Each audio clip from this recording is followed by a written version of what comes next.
Hello student, बहुत स्वागत है रजनीश स्टडी लेक्चर के एक और नए वीडियो में। मुझे उम्मीद है आप लोग बहुत ही बेहतर होंगे, स्वस्थ होंगे, सुरक्षित होंगे। आप लोग पढ़ा रहे थे विद्युत धारा नाम का चैप्टर, जिसमें आज का हमारा टॉपिक है प्रतिरोध की ताप पर निर्भरता।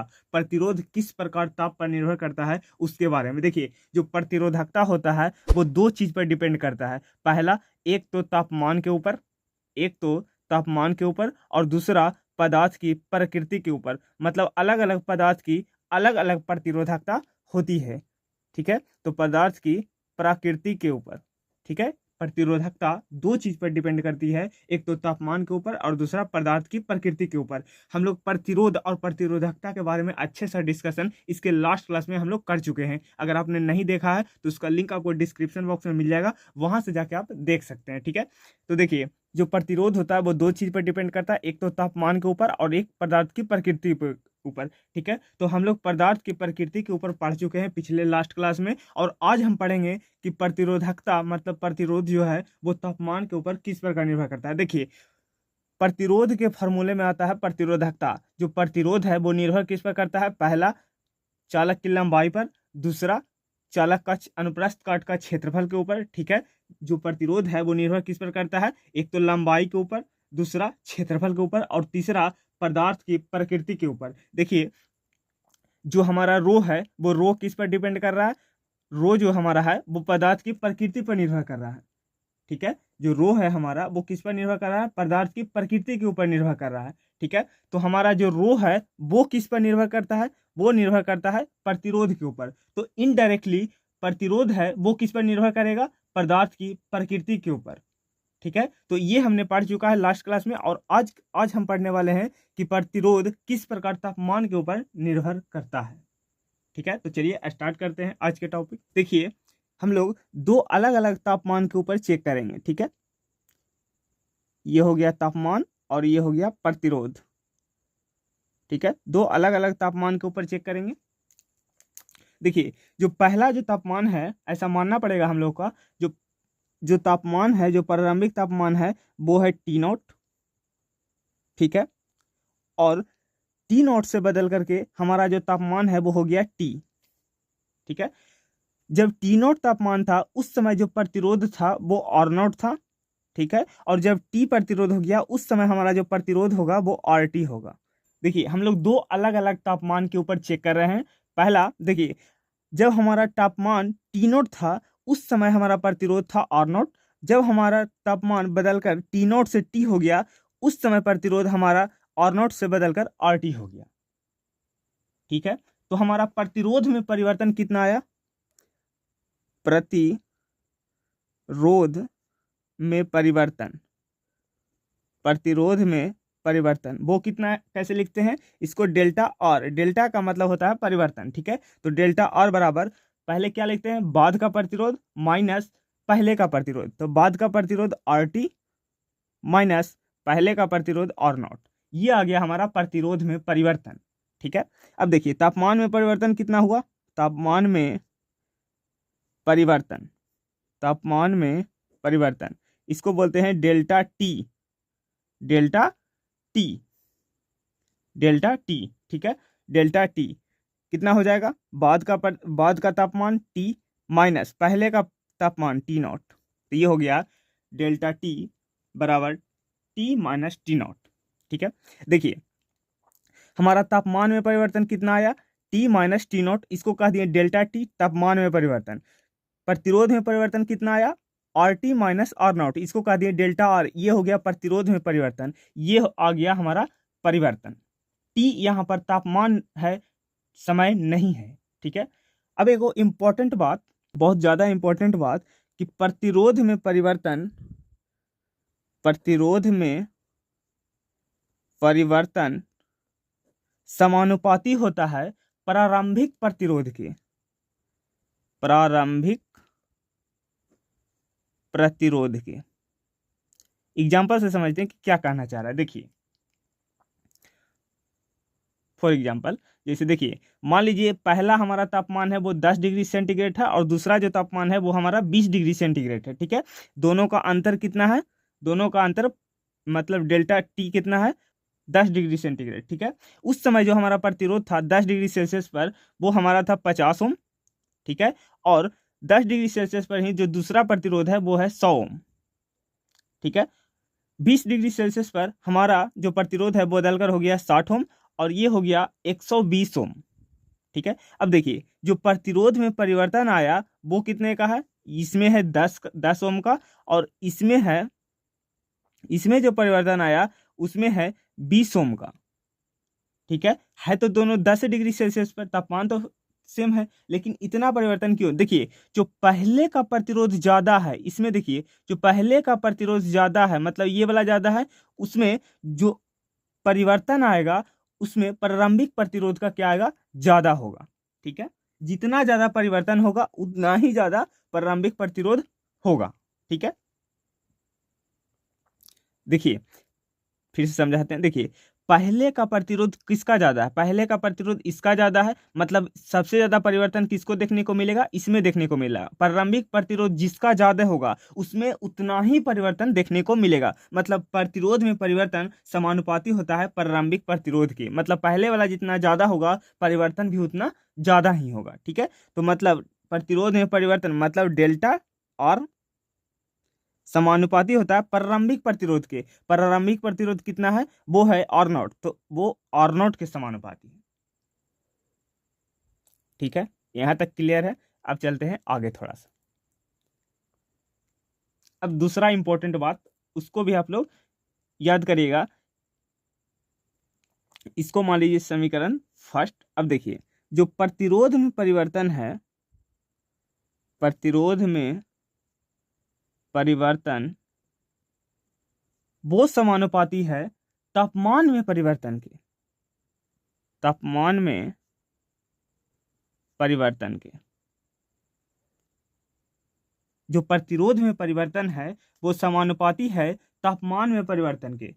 ठीक है, प्रतिरोध में परिवर्तन कितना है, डेल्टा आर, समानुपाती है तापमान में कितना परिवर्तन है, डेल्टा टी, मतलब डेल्टा टी के समानुपाती है। इसको मान लीजिए समीकरण 2।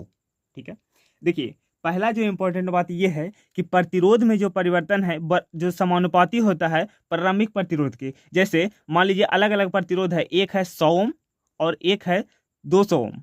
ठीक है, तो पहले का प्रतिरोध, पहले देखिए पहले का प्रतिरोध किसका ज्यादा है, तो पहले का प्रतिरोध इसका ज्यादा है, मतलब जितना ज्यादा प्रतिरोध होगा उतना ही ज्यादा परिवर्तन होगा, मतलब प्रतिरोध में परिवर्तन सीधा किसका समानुपाती है, प्रारंभिक प्रतिरोध के। ठीक है, दूसरा बात कि प्रतिरोध में परिवर्तन समानुपाती होता है तापमान में परिवर्तन के। ठीक है, जितना ज्यादा प्रतिरोध में परिवर्तन होगा उतना ही ज्यादा किसका परिवर्तन होगा, तापमान में परिवर्तन होगा। क्लियर है? अब देखिए समीकरण 1 व 2 से, समीकरण 1 व 2 से जोड़ दीजिए दोनों को, तो ये हो जाएगा डेल्टा और समानुपाती हो जाएगा किसके, आर नॉट डेल्टा टी के। ठीक है, अब देखिए जब भी समानुपातिकता का चिन्ह हटता है तो एक नियतांक आता है, एक कांस्टेंट आता है। ठीक है, तो देख लीजिए यहां पर ही, तो डेल्टा आर बराबर हो जाएगा, समानुपातिकता हटा तो एक नियतांक आएगा वो है अल्फा, ये है अल्फा, ये है अल्फा। ठीक है, आर नॉट डेल्टा टी। ठीक है, ये है तापमान गुणांक। ठीक है, और डेल्टा आर के जगह पर क्या लिख सकते हैं, डेल्टा आर के जगह पर ये वाला टर्म लिख सकते हैं, तो R T minus R naught बराबर हो जाएगा alpha R naught delta T. ठीक है, तो अब आर नॉट को इधर भेज दीजिए, तो आर टी बराबर हो जाएगा, आर टी बराबर हो जाएगा, आर टी बराबर हो जाएगा, इसको इस तरह भेज दीजिए, तो R naught plus alpha R naught delta T. कि ये समीकरण बताता है कि किस प्रकार तापमान के ऊपर निर्भर करता है। ठीक है, तो ये हो गया अल्फा, जिसको कहते हैं तापमान गुणांक। इसको क्या कहते हैं, इस अल्फा को कहते हैं ताप गुणांक। इस अल्फा को क्या बोलते हैं, ताप गुणांक। ठीक है, तो ये समीकरण हमें बताता है कि किस प्रकार तापमान पर निर्भर करता है। इसको आप मान लीजिए समीकरण 3 और इसको यहां तक कॉपी कर लीजिए। ठीक है, फिर हम लोग आगे बढ़ेंगे।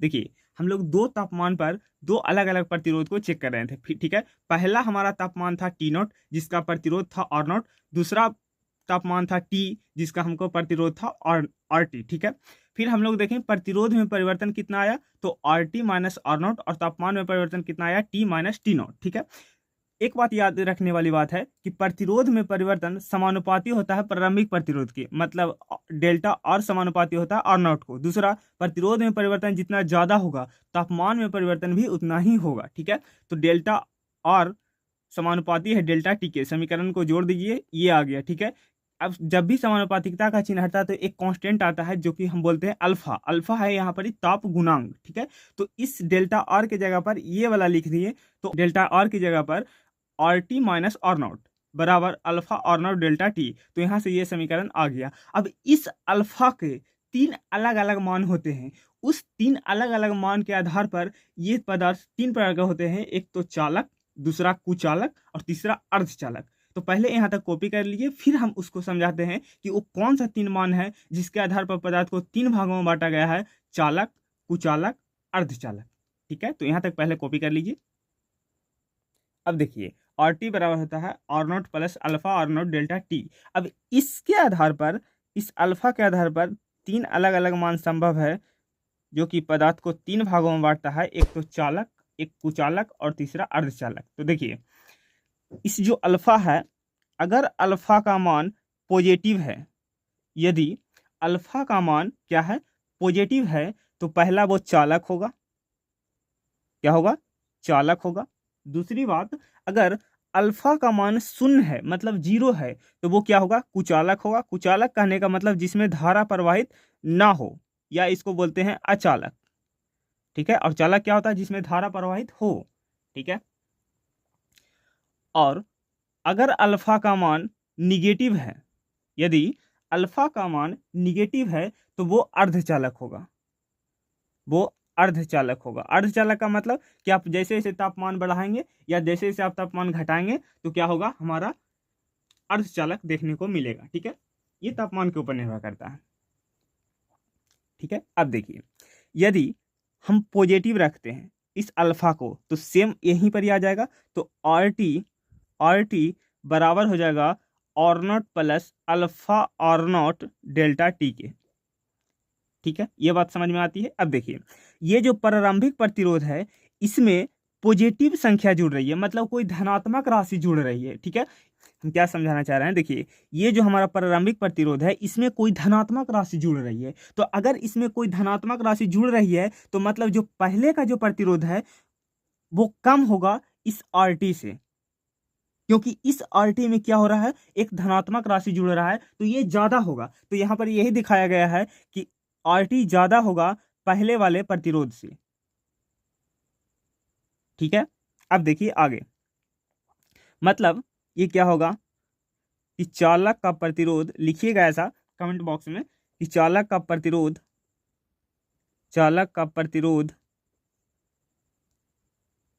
तापमान बढ़ाने पर बढ़ता है। तापमान बढ़ाने पर बढ़ता है। चालक का प्रतिरोध तापमान बढ़ाने पर क्या होता है? बढ़ता है। देखिए, इस प्रारंभिक प्रतिरोध में हमारा क्या जुड़ रहा है? एक धनात्मक राशि जुड़ रहा है। तो प्रारंभिक प्रतिरोध में एक धनात्मक राशि जुड़ रहा है, तो धनात्मक राशि जुड़ने के कारण इस आर टी का जो मान होगा वो ज्यादा होगा। ठीक है, आर टी क्या है कि मतलब तापमान बढ़ाने पर या तापमान घटाने पर प्रतिरोध में क्या होता है। ठीक है, तो यही पर आर टी बता रहा है। ठीक है, तो इस आर नोट में एक धनात्मक राशि जुड़ रही है, एक पॉजिटिव राशि जुड़ रही है। तो इस प्रारंभिक प्रतिरोध में अगर धनात्मक राशि जोड़ेंगे तो इस आर टी का मान ज्यादा होगा। अगर इस आर टी का मान ज्यादा होगा तो हम बोलेंगे कि प्रतिरोध में तापमान बढ़ाने पर हमारा प्रतिरोध है जो क्या होता है? बढ़ता है। ठीक है, चालक का प्रतिरोध तापमान बढ़ाने पर बढ़ता है। इस बात को आप नोट करिए कमेंट बॉक्स में या आपने कॉपी में। ठीक है, दूसरी बात कि अल्फा का मान अगर जीरो रखते हैं, ठीक है, तो अगर हम अल्फा का मान जीरो रखते हैं तो आर टी बराबर हो जाएगा आर नॉट के। बोलिए कैसे? ये जो अल्फा है अगर यहाँ पर जीरो पुट करेंगे तो ये पूरा जीरो है, क्योंकि मल्टीप्लाई में है, तो ये जीरो हो गया, तो आर टी बराबर हो जाएगा आर नॉट के। ठीक है, तो जैसे ही आर टी बराबर होगा आर नॉट के, तो हम बोल सकते हैं कि अचालक का जो प्रतिरोध है वो तापमान पर निर्भर ही नहीं करता है। ठीक है, जो चालक का प्रतिरोध है वो तापमान पर निर्भर नहीं करता है। ठीक है, तो इस बात को भी लिखिए कि अचालक का प्रतिरोध तापमान पर निर्भर नहीं करता है। तापमान पर निर्भर नहीं करता है। ठीक है, तापमान पर निर्भर ही नहीं करता है, क्योंकि यहाँ पर अल्फा शून्य है। अल्फा क्या है? अल्फा यहाँ पर ताप गुणांक है। ठीक है, तो यहाँ पर अल्फा क्या है? 0 हो गया। तो अल्फा 0 होने के कारण RT है बराबर हो जाएगा प्रारंभिक प्रतिरोध के, मतलब जो बाद का प्रतिरोध है वो बराबर होगा प्रारंभिक प्रतिरोध के। ये जो अचालक का प्रतिरोध है वो निर्भर ही नहीं कर रहा है तापमान के ऊपर। ठीक है, आप अलग अलग तापमान पर बजाइएगा तो कुछ नहीं बदलेगा।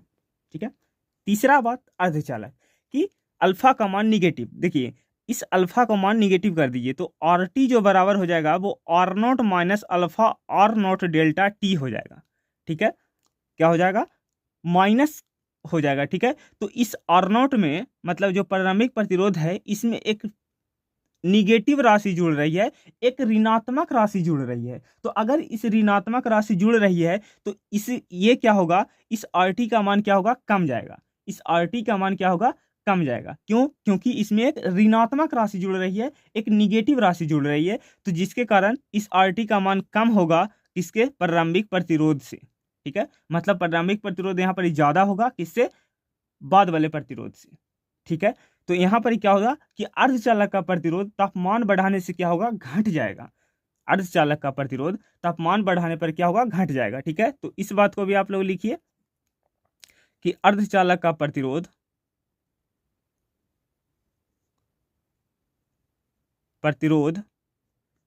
तापमान घटाने पर तापमान बढ़ाने पर